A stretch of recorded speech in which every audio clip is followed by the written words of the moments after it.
Hello, I am Rocky Agusquiza, the Executive Director for the Latin Grammy Cultural Foundation. For the third year in a row, our foundation and She Is the Music will pair the Latin Recording Academy's leading ladies of entertainment as mentors with the next generation of women in music through our mentorship program. Thank you for joining the Leading Ladies of Entertainment Connect Together panel presented by Spotify for Artists. Hosting the panel are Stephanie Acosta Sanchez and Valeria Peñaranda, mentees of this program and graduates from Berklee College of Music and the Frost School of Music. It will be their questions that drive the discussion of this panel, joined by 3 of our mentors, which include Leading Ladies of Entertainment 2023 recipient Róndine Alcalá, founder of Róndine PR, a music and entertainment public relations firm, our 2019 recipient, Latin Grammy-winning sound engineer, Elisa Ayerbe, and Mayna Nevarez, 2021 recipient, founder and CEO, Nevarez Communications. Ladies, you have our attention. Thank you, Rocky. The Latin Grammy Cultural Foundation, She Is the Music, and Spotify for Artists for making this happen. We're beyond thrilled to be seated here with you today and ask these industry powerhouses for insight. Mayna, Róndine, and Maria Elisa, thank you so much for taking the time to be here sitting with us and talking about your amazing careers. My name is Valeria. I'm a music producer, songwriter, singer. I'm also a Berklee College of Music graduate and Frost School of Music. I'm glad to have you ladies here. Nice to meet you, Valeria. Nice to meet you. And thank you for having us. Yeah. Thank you so much. I'm Steffi. I'm also a Berklee College of Music graduate. I just graduated from Music Production and Engineering and Contemporary Writing and Production. I'm a music producer and a singer-songwriter engineer. And we have so many questions for you today. We're super excited to learn more about what you've learned in the field and how everything we got to this place where it's called the music business. Thank you for being here. Our first question is for you, Maria Elisa. Knowing that there are many paths in the music production industry, like vocal engineers, producers, mastering engineers, when and how did you decide that you wanted to specialize in audio mixing and engineering? Well, it wasn't much of a choice that I made. It's just where life took me. But since I've also worked as a producer and a composer, it's just a thing that I specialized because I started getting a bunch of clients and people enjoyed what I did, so they wanted to hire me more. I've always let the clients and the artists that I work with inform what I do. Because sometimes they don't, I just met someone and this person tells me like, you Colombians, you always say that you can do things whenever you don't, and then you figure it out and you get better than everybody else. And it's like, yeah. And it's like, yeah, sometimes that happens. So that's how it ended up happening. Somebody told me, do you know how to mix? And I'm like, sure. And I just became really good at it. And then now, fortunately, I'm in this part of my career where I've been producing a lot more. I've been doing vocal production as well on the side. I am songwriting a lot more and hosting television on the side. So you never know where the roads take you, but the most important is to be open and have the best attitude for it, I think. From being a reporter and editor-in-chief to getting Daddy Yankee sing on Univision, how did that transition work for you? Well, that's a long way. Like, I was a journalist for 7 years in Puerto Rico. And funny thing, I didn't want to be in the entertainment music. My passion was politics. So when you're interning, usually in a newspaper, you start in entertainment, you don't start in politics. So that's how I landed working, interviewing artists. After a couple of years, I got a job offer at BMG Records. And after several years, I decided to open my new company because I was getting married, I wanted to have kids, and I was by myself, and my husband didn't have any family in Miami. And I saw an opportunity in reggaeton. At the time, reggaeton was like very explicit. There was a lot of bias because of their lyrics. their low budget videos. So we needed to showcase the strength of the artists. At that time, it was a little bit close to introduce them in Latin music, in Latin television. So we start pitching on general market, on hip hop writers, hip hop shows with MTV, BET. So when we start having him on general market television, that's when Hispanic media started getting interested in them. Yeah, amazing. So when you have an advice for you, because it might happen in producing and working with an artist. When there's a door that closes, there's another one that opens. So I found the opportunity in general market at that time. Róndine, can you explain how you went from being an editor on a news channel to a publicist working with artists like Laura Pausini, Ricky Martin, Luis Fonsi, Juan Luis Guerra, and so many others? That's also a long story. And Luis Miguel. That's also a long story. And it's actually, I'm gonna try to make it very short because yes, I was editing and I was living in Charlotte, North Carolina, and I was at a mall and somebody stopped me and said, hey, we're looking for models. I'm like, for what? So they said, you know, there's a person that comes from LA and I want you to audition for him and see, because we see the potential. I was in Charlotte, North Carolina. Yes, why not? And I went, and out of 300 people, they picked 16 and I was one of them. And they said, you need to move to LA. When I moved to LA and I was doing okay, 2 months, I booked 2 commercials and I did this. All of a sudden I meet someone and he says, oh, you speak Spanish? I'm like, yes, I do. From Venezuela, you know, I was very proud because, you know. And he said, well, if you have time, I'm looking for someone that speaks Spanish. Here's my card. He left and I asked, who is this person who just gave me the card? Oh, that's the manager for Luis Miguel. And I'm like, let me think about that for a second. And I called him right away because I had studied publicity and marketing for products, but I didn't really think that I could do it for artists. I didn't go as a publicist, I went as an assistant, but I learned everything. I had to learn it on the road and on real time.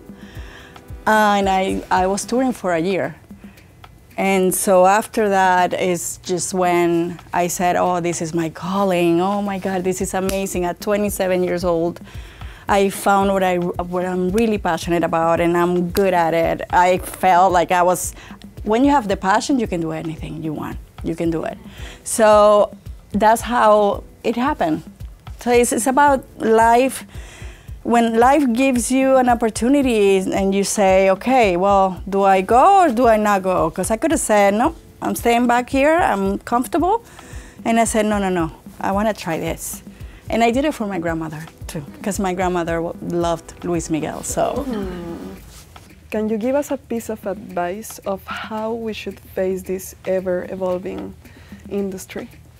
Well, you have to be a student all the time, even when you're 80 years old, like, especially now that technology changed, like, by day, by hours, by minutes. Every time I wake up, I read in the morning, I read in the afternoon. It's good also to disconnect. It's great to have a mentor. So if you're a producer, try to find a mentor as a producer.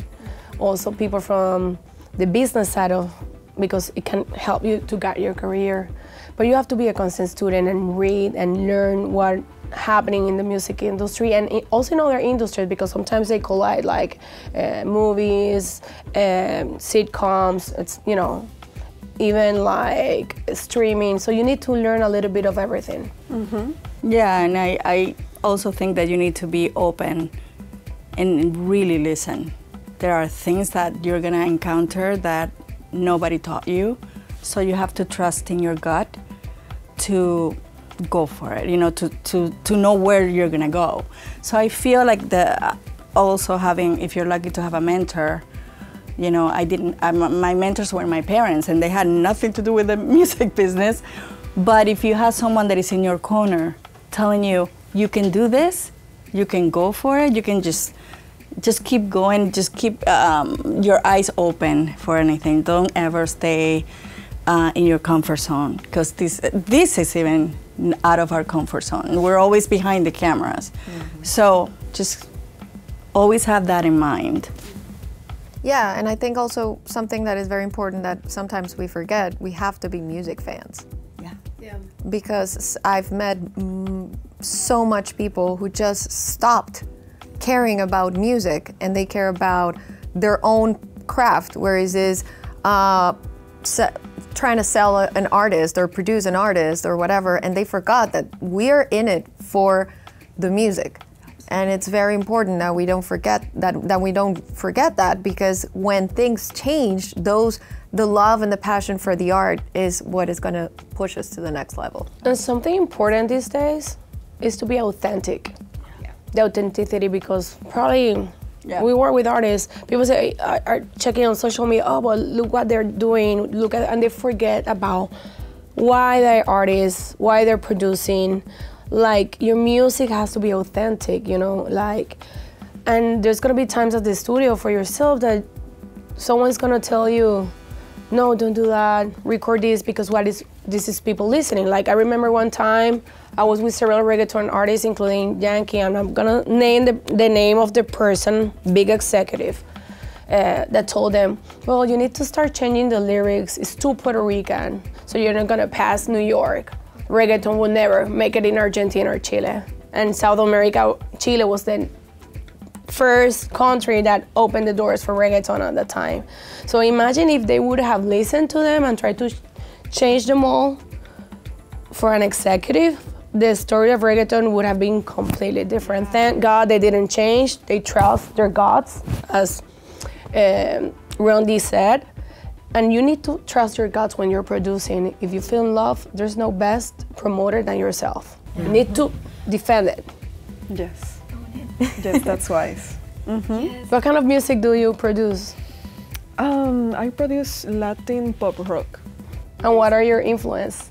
I have influences like rock Latin artists like Fito Páez, Aterciopelados, I don't know, Café Tacuba, a little bit of Juanes. But I also have soul influences, like I love Joss Stone, Aretha Franklin, Etta James. So I try to add a little bit of that touch of soul or R&B in my music while maintaining the pop and rock. Wow. And that's the beauty of music. There's no limit. You can do whatever. There's no limits. You can go for it, whatever you feel. And what are your inspirations? What do you like to produce? Yeah, what I love to produce currently, same, also some Latin pop, singer-songwriters. I love to start with just a song that's just a guitar and a vocal, and then see where you can take it, because you can take it everywhere. If you want to take it a little bit more through the rock, or you want to keep it as just a singer-songwriter ballad, there's just so many things you can do, and it's so fun to pour in your creativity, and yeah, it's what I love. I can't wait to listen. Yeah. When you were starting in the music industry, did you have mentors of your own, and how important were they for you when you were starting? Well, yes, I had many mentors. A lot of people know, and I've spoken about them because I still love them. But something that is very important also to know is that mentors can show up in so many ways. So obviously for me, Julio Reyes Copelo was a very important person in my life. But also I remember fondly my maths teacher from Bolivia, when I used to live in Bolivia, when she told me, like, do you want to be an audio engineer? You have to really get better at your maths. And she took me in, and during lunchtime, everybody was doing lunchtime in high school. And I was with my maths teacher in Bolivia. I'm Colombian, but I lived in Bolivia. And I was doing maths so I could improve my math skills. They were very poor, obviously, because I was playing guitar, not doing maths. But she figured, like, you got to get better, because this is what's going to help you through school. And that's what it is. And then other people that you end up meeting through your life. I remember very fondly mine on one conversation that we had one time, and you told me, as an engineer, women engineer a long time ago. I don't know if you remember that conversation. You told me you have a PR problem. You have to work in your PR. You have to get out there. You have to sell what you do. And that's when I became really active in social media. And here I am, Mayna. So thank you. Social media, panels. And that's what I do. Giving your story. Exactly. I'm telling everyone my story. I showed everyone that I was able to do it. And then obviously I had the music that supported it. But because being a woman in the audio, well, we're going to talk about that, I assume, is such a difficult thing in the sense that we're just starting to make ourselves be heard, and the industry is finally opening the doors for us. We really have to say, this is who we are, this is what we do, and we're not going to stop here, and we're excellent at what we do.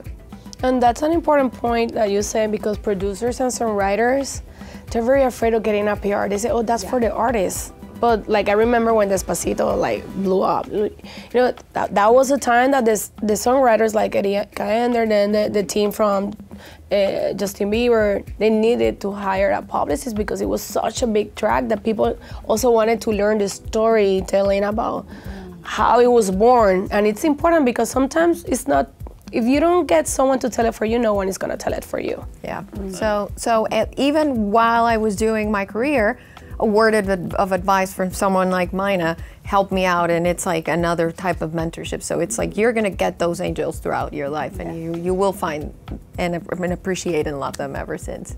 How thick of a skin do you need to have to be in this industry? And what is the ratio that you need to have between passion, drive, and courage? If there is a ratio. You have to have thick skin. 100%. Point. But also, period. do not forget why you're doing this and why you got in the business in the first place. Once I found, I mean, I'm not a musician, but music changes my life every single day. I love music. I feel it. I cry. I don't know what happened to me or what my past life was, but it's something that I can not live without. So yes, this business is tough. My goodness, it's tough. But it's not impossible if you continue to be focused on what you love and why you're doing it. We can do it with respect, with discipline, with passion, with, you know, trusting your God. Again, I trust a lot in my God. I don't know who, if it comes from angels or what, but I honestly had situations where they don't teach us this in school. Mm-hmm. Like, what do I do? We're not gonna lie, it is a very hardcore industry, and people are coming for blood, and you just have to stand strong. Especially for females producers, sometimes it's tough because you need to go at 9. Mm-hmm. Sometimes you're the only female with 10 men. There's some that stay on their lane, but there are others that don't, so you need to be tough, like, so you get that respect. And sometimes we need to work like triple harder, you know, to get that respect when you're a woman. Thank God now, like, we are getting more recognition in the music industry, that we have these forums like Leading Ladies. Before, 20 years ago, we didn't have, like, we were always behind the scenes. Yeah, mystery women. Yeah. How did this guy all of a sudden is on all the covers? How? I don't know. It just happened. No, it was a team that did that, and the publicists and it's a female-dominated industry. There's yeah, yes, absolutely. When I don't think 20 years ago it was like that, right? Yep. Yeah, you took That's it over. Yeah. Out of topic. I work with K-pop artists, so I was doing the tour with Bam Bam. And I was impressed when I went to a meeting. Like, in Latin music, we're used to have everybody in production, they're all men. The production manager was a female. For the tour, the lighting director was a female. Wow. The soundboard engineer was a female. I was like, oh my God, like, this is great. And you see it also more in Europe. So we're ready for that in Latin America and the Latin culture. And, you know, I saw them, how they were, and I said, like, we need that, you know? So keep, you know, working hard, because the doors are opening in other countries around the world. So, you know, we need to work together so it happens here as well. Absolutely. And I think it's growing. I think it's growing, like, I could say from the beginning of my career in music production, which was 2016, 2017, until now I can see more female music producers, engineers, which is especially with careers that is difficult or rare to see females. You see females more as performers. So, because that is what society expects, exactly. that you fulfill that role. Exactly. But I love that it's growing, and I can see that among my friends. It has changed a lot, the industry. Oh, yeah. It's not what we used to, and we're not 80 years old, by the way. But Yes, we're not. but we're seeing changes in 5 years, even 2 years, even after the pandemic. It is changing constantly, but for females especially. Well, there were times that females use ¿cómo se dice el nombre? Pen, Que antes se mandaban en name. cassettes, los demos, And they y se used to ponían change the nombres name. que no tenían como sexo, oh my god, se me fue la palabra. Sí, Unisex. Unisex, se ponían nombres para que inmediatamente en aquella época, y no estoy hablando hace tanto tiempo, pero se mandaban los demos a los ARs. That's like if it reads Alex, you don't know if Entonces it's le gonna be ponían un nombre como para que no supieran que fuera una mujer, si a la mujer le estaban mandando canciones por decir a Ricky Martin, ¿no? Se hacían ese tipo para que no fueran ya de entrada en el sobre, como que echaban. Y eso se oscilaba mucho, de que usaban otros nombres seudónimos en la palabra cuando mandaban composiciones. Incluso en la industria del libro habían autoras que ponían nombres así con seudónimos de hombres. Wow, qué locura. So following up like this topic, Maria Elisa, how many female music producers or engineers did you know back when you were starting? Growing up, I mean, the thing is that also, and this is going to reveal the age, but the internet wasn't such a thing. So it's not like we could find them. Social media wasn't there. So unless somebody had written about them, there was no way you could find out about them. Eventually, by digging and researching, there were the Leslie Ann Jones and the Sylvia Massey's and Linda Perry and Trina Shoemaker, who are they are the foundational women in audio and music production. But it took a lot of digging, and I was really passionate about going through credits and stuff, and all of a sudden I'm reading through a Tool, which is one of my favorite bands, and then Tool, it's like Sylvia Massey, it's like, this is a woman? It's and it's heavy, hardcore rock, so I'm like, yeah, this is something that may happen, but it felt so distant. Now, one thing that eventually, because of the advice of other women supporting us, how Mayna told me, other friends have been told the same thing. It's like, you want to make this a thing, create an awareness about it. And the thing about social media is that we can do our own stuff. We don't need to have a company coming to us. We are our own broadcasting channel. But back then it was hard, and most of the audio companies or the music companies didn't even care to think that maybe they should also feature a woman playing a guitar, not a dude, because guitars, some of them are really heavy, and they're not meant for us, those kinds of things. So I am happy that thanks to the power of social media and the internet, the situation is fastly changing. The music industry has undergone a significant change with the rise of social media. How have you adapted to these changes, and what advices do you have for those seeking to stand out in such a competitive market? Be you. Be authentic. We said it in the beginning. There's only you. There's one of you. So why are you gonna try to follow a trend or follow somebody else's footstep? That person already exists, but you, on the other hand, you have something that nobody else have. So I would say, use it for your advantage. And actually, when you try to be somebody else, people can tell, and there's a little bit of, but when you let's say if you have the most beautiful gift, which is be able to sing and write and play an instrument, which is my dream, I wish. And they can do it, if it comes natural, people are going to be drawn to it.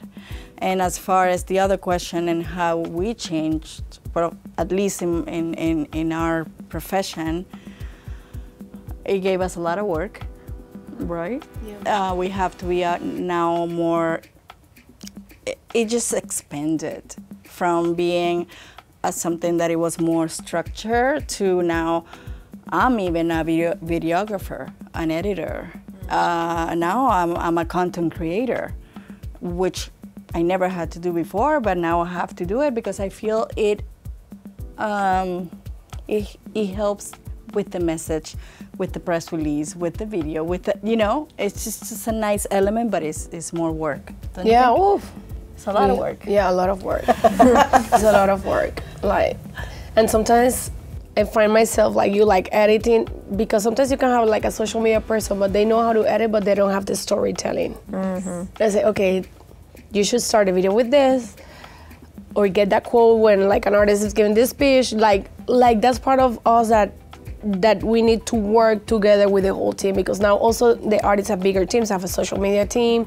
Now they travel with videographer all the time, publicity manager, so we have to be all on sync, because something that someone posts, something that doesn't align with the strategy can screw a whole strategy. Or the brand of the artist, you know. Sometimes just, you know, as an example, we don't necessarily want to see you on a private plane, because maybe that might not go well with the audience that you have.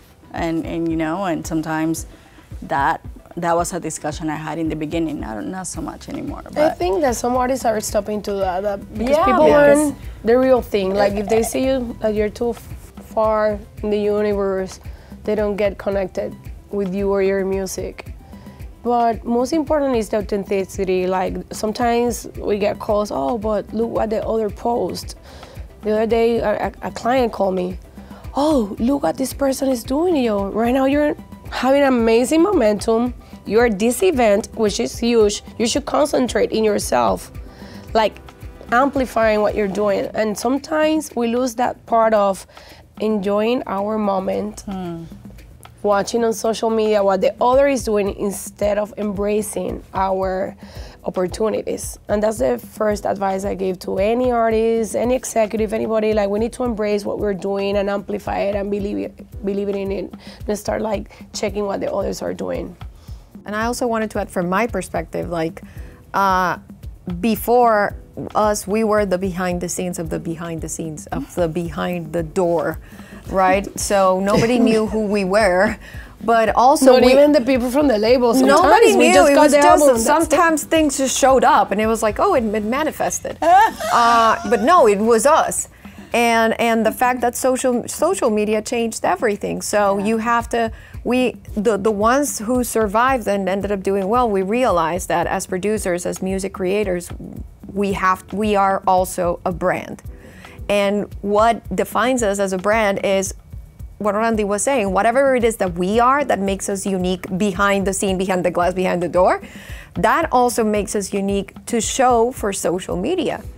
And that is eventually what is going to bring us the next client, what is going to bring the next project, what is going to forecast how our next few months are going to be. And that's because we're constantly sharing what we're doing. Like people, for example, somebody heard through social media that I liked metal back in the day, and then that led me through mixing a metal album, and now I tell people I'm hashtag Maria the Mixer, the metal mixer. Album? And what was the album? I'm still working on it. Oh, yes, I yes. want to listen to and it. So it's metal music, and it's female led, and that's why they thought I'd be great for it. And now it's like hashtag Maria the Metal Mixer. So it's like, you know, make it a thing, because it is an opportunity, but it's going to only represent who you are, you know? Yeah. And one more point of that, also for us, behind the scenes, we're not used to this. We're not. We're very nervous when we started this. Are you fine? Are you okay? I'm super fine. We're fine. Okay, so I feel like also for us is learning how to have the right balance.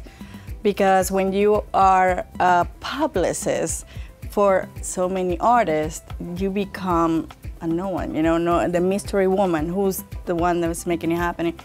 And sometimes what I find, and when I've dare to post something about myself or even speaking about it, nobody knew my voice, nobody knew who, like what I did or what I feel or what my interest is. And when I do that, I see a lot of engagement. So that means that they also want to hear from me. Okay, that means, so there's a nice balance. It's not like I want to be famous, I don't, no, far from it, but it's also important. It helps to inspire. To leave a legacy. Because otherwise then they're gonna think that you're just a fan club of several artists. If you don't actually say, no, I actually work really, really hard on these careers, really hard. And so I think that's also changing. And I have to give the credit to the Latin Grammys.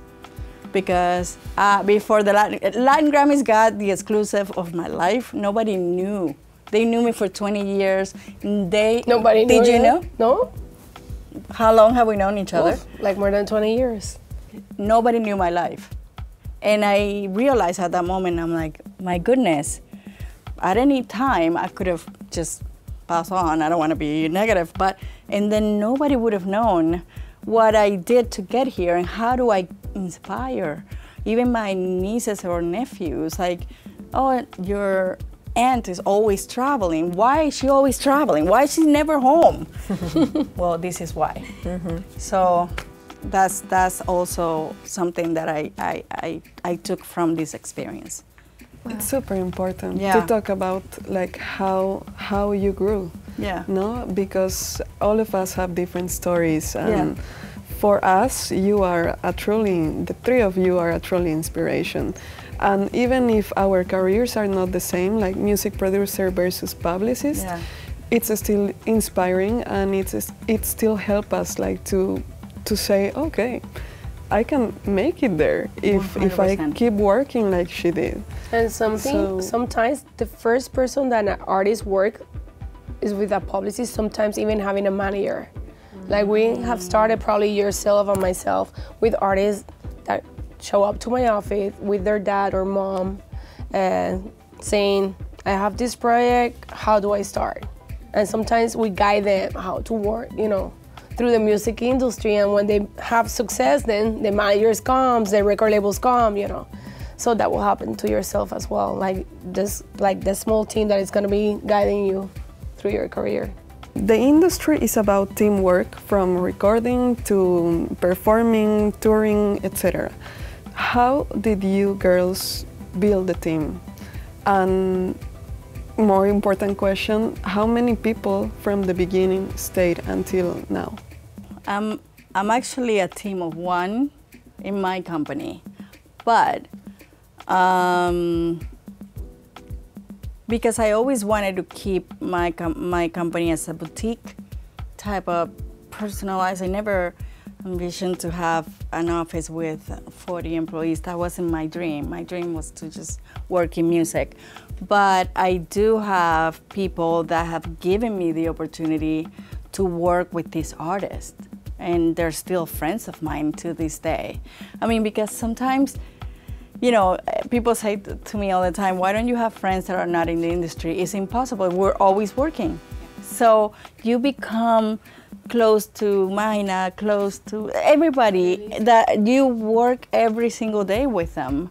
So I would say that I still do have the people that gave me my first chance, my first artist.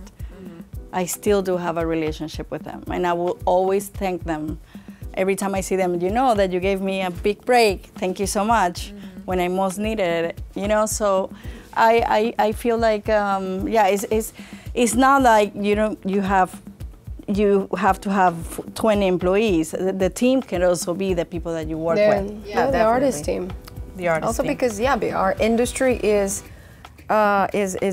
horizontal, so we rely on multiple things. So I am an audio engineer, but I usually, if I'm working with an artist, all of a sudden the people that work with the artist become the people that also have to deal with me, and I have to deal with them, you know? So I absorb people's teams every once in a while. But when it's something about me, like I get nominated for a Grammy, all of a sudden I need a publicist, I need a makeup artist, I need a fashion designer, I need somebody to take my pictures, I need somebody to shoot my videos, I need a PR person who runs me through all the interviews because I was nominated. All of a sudden I become the artist. I need a lot of support.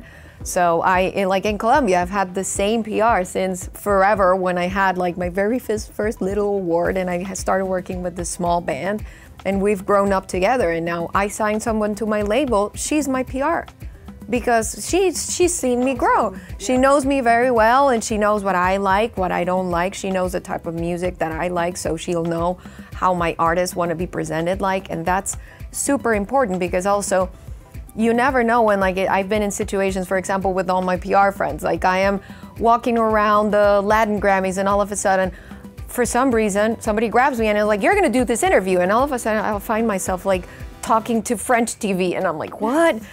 Because they are there to support you. So yeah, it's like we know so much people that sometimes you never know who's gonna be part of your, and you have a keychain full of friends that are also your team and you're their team. Every time somebody needs me for something, like that conversation we had the other day, you're like, hey, we need to pull this event, blah, blah, blah. We have to pull that event. So it's like, for women producers and engineers, it's very well needed to have more.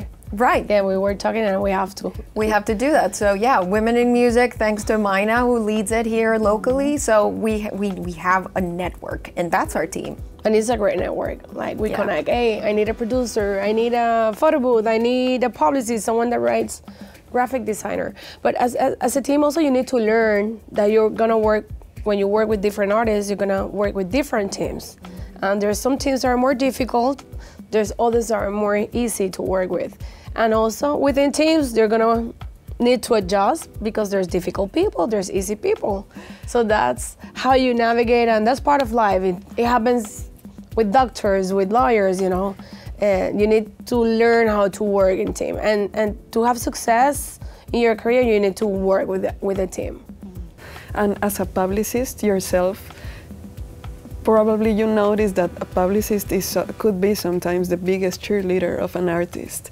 But how do you know if that's the artist that you want to work for, or what are you looking for in a client? Connection. Like, I love the ethics of management, connection with the artist, the message. That's why I chose not to work anymore on a label. So I decided, like, I love to work with something that I can identify, and my team in my office as well feel that they can really work with the artists. So we have a great connection. That's the most important, that I need to believe in the music. The word cheerleader, I would say, because I think we have to be very honest when they're doing things wrong. And I hate when people are cheerleaders in their teams. Like, there's a client that I've been working for so many years that we know each other, that he played me a track and people are, oh my God, that's so good. And he see my face and say, Mayna, you don't like it, right? Because I can, and that's part of also working sometimes for a long term with a client. They need that person that tells them the truth, you know? It's important to be honest, and it's important you as a producer or an artist or engineer sometimes to take the advice or maybe my thoughts with honesty, and then you decided to do whatever, if you want to take my advice or not, you do whatever you do. But it's good to listen to people, because if not, you're going to get into a bubble. Yeah, that's absolutely. And I also, I tend to ask, I mean, I've been working with my artists for decades now. So I think the newest one, which is Camilo, and I've been with him since the beginning, since the first song, and then the pandemic hit. But I wanted to have that meeting with him because I had no idea who he was at that point. And I said, you know, let's see if we connect. And somebody told him that I'm very selective in who I work with, because if I'm gonna spend 24 hours, 7 days a week talking about you, I need to relate to you. I need to know what your message is. I need to know why you want to be in this business. You know, is it for fame, or is it because you really want your music to just transcend and connect with people? Because that's the key for me. If you want to make a change, then I'm there for you. But I feel it. I feel it. If I don't feel it, yeah, it's gonna be hard for you to sell it if you don't feel it. Exactly. So you need It's to the believe same in the as us project. when we're in yeah. the studio. We can't really fake it. The good producers will always challenge the artist. And for artists, it's important. Sometimes you release a music and then you read social media and people, oh. And that happens, especially when artists have so many years, that fans usually doesn't like the first time they listen to a track. Mm-hmm. But after they start listening and listening, they start loving it, and they understand it's not the old sound, it's the new sound, it's the new part of how the artists feel. You need to defend your project, because sometimes artists lately, they get scared with the comments and they stop defending the project. You need to keep defending. I've seen lately tracks that after 6, 8, 9 months, this last year became a hit. Imagine the artist would say, oh, it's not a hit, next, you know. You have to believe in your project. Yeah. And obviously we are in a position where right now where we get to choose, pick and choose, but it wasn't like that from the start. I need to clarify that. Like, I have a... Sometimes you have to say, okay, I don't really like the music, but I identify that she could be a female, she could be a mother, and she's trying to provide for her son. I'm gonna connect with that. I need to connect with something, even if I don't enjoy the music. And because not all the time you get to pick and choose. You are in situations you have to pay your bills. We have to be honest. So, you know, if you can, obviously, if we're lucky that you get to love every single artist that you work with, which right now, yes, absolutely. But in the beginning, especially in the beginning, it was kind of hard to, and I was also feeling it. Like I was trying to see what I'm good at, because I'm telling you, I could be good as singer-songwriter because I love it so much, but I don't know if I could do what you do so well, because it's hard for me to, I don't stay up until 3 in the morning. It's just, 9 p.m. 9 p.m. But you know, that's why you're so good at what you do, because you love it, right? You just, yeah, you need to love it. Definitely. You need to love it. And yeah. But talking about that, I remember when I started my business, you're like, oh my God, people are calling me. And I was saying yes to everybody because you're excited, you're getting calls. And I grabbed this project. And I had like this gut feeling, I didn't really like it. I felt like it wasn't there. Everything went wrong. After 2 months, I talked to the people, we talked, we split in good ways, but from that moment, I say, I'm not gonna work with anything that I don't feel it, because it doesn't end well. Yeah. So in your case, sometimes it can happen with a songwriter, like you need to have that connection, you know? Or with a manager that maybe goes to you. And, you know, at the beginning, sometimes you need to take, como se dice, tienes que tomar los trapos sucios, el trabajo sucio para ir creciendo, hay que hacerlo también. Sí, esto no pasa. Sí. Esto no pasó de la noche a la mañana. Exacto. Yo cogí muchos cantazos en el sello.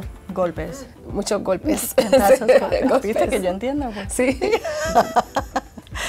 What is the most valuable lesson that you learned in your career path?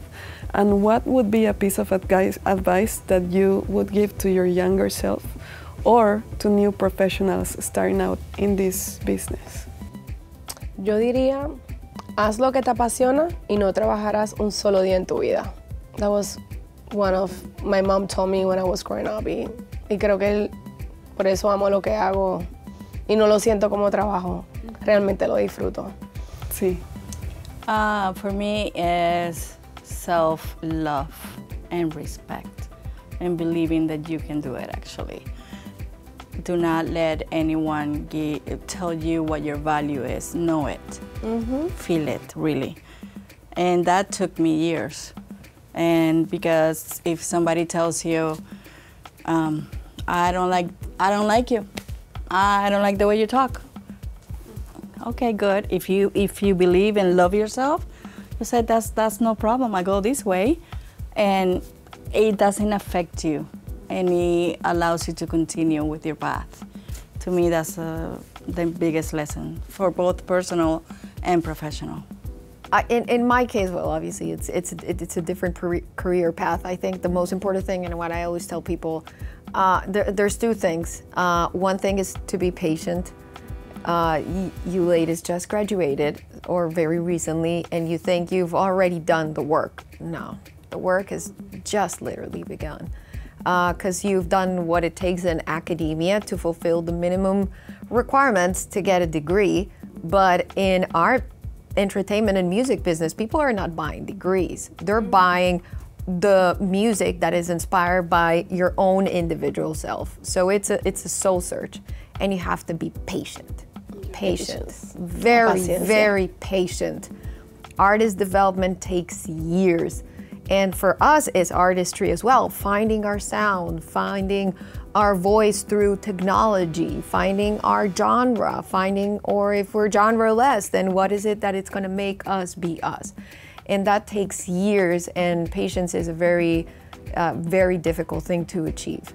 And then the other advice that I usually tell people, especially in our realm, is that you have to eat healthy, because we tend to eat very poorly. And the thing that I find the most is that I am looking into people that I admired back in my days, who are now moving into other seasons of their lives, and because they had such a poor, healthy lifestyle, now they're experiencing complications that you shouldn't be in, because we sacrifice, we put so much of ourselves that we forget to eat, we forget to exercise. Sleep. We forget to sleep. It's very important. People tend to think that because it's you have a phone, you're automatically available all the time. And we also get into like the mood of trying to get through the song, and then all of a sudden you realize you never ate, you never stand up. Like I have this watch constantly telling me, you have to take your steps, you have to do this. And that's very important, because that also gets your mind clear, get your body healthy, get your mind ready for art, for your creativity, and that is something that shouldn't be undervalued. Is there anything else you would like to share with aspiring artists, producers, A&Rs, engineers, to help them succeed in the music business? I think people need to remember that we're here because we're passionate for music. Everybody, not only just from our side, the music creators. Sometimes people tend to think that social media is the thing that dictates what we should be doing, and I completely disagree with that. Nothing wrong with social media, but I mean, we are supposed to be bending rules, not abiding by them, even if they're social media rules. But that also follows to everybody else who's around us, A&Rs, label people, executives. They have to trust us in a way so we can trust them. Yeah. It's a bi-directional relationship, and sometimes when people lose that ability to connect with music, everything else starts to fall apart. And sometimes the music industry goes through certain ways where like it's very it's not supportive of the music, and that is because somebody forgot to just chill, put a vinyl on, get a glass of wine, and just, oh, this is what I'm in here for, you know? Thank you so much, all of you. It was a great interview. I had so much fun. We can be well talking for hours. Yeah. Yes, amazing. It was very insightful. Mayna, Róndine, Maria Elisa, we admire all of your career paths and yourselves. Yes, for us it's a privilege, and there was so much for us to take from each one of you, and you're just inspiration for us. Thank you so much. Thank you for your time. And we're here anytime. Yes. I'll take We're your busy, word. but we're in anytime. We'll make room. Yes, exactly. For these lovely ladies. Thank you. Bueno, un aplauso a las chicas. Nos divertimos muchísimo. Thank you all for this wonderful moment. This is what it's all about, connecting leading ladies together. Thank you again to Spotify for Artists for helping us support the next generation of Latin music creators. There's so much more to come. And to our aspiring Latin music creators, visit our website and check out all of our educational opportunities, because you never know.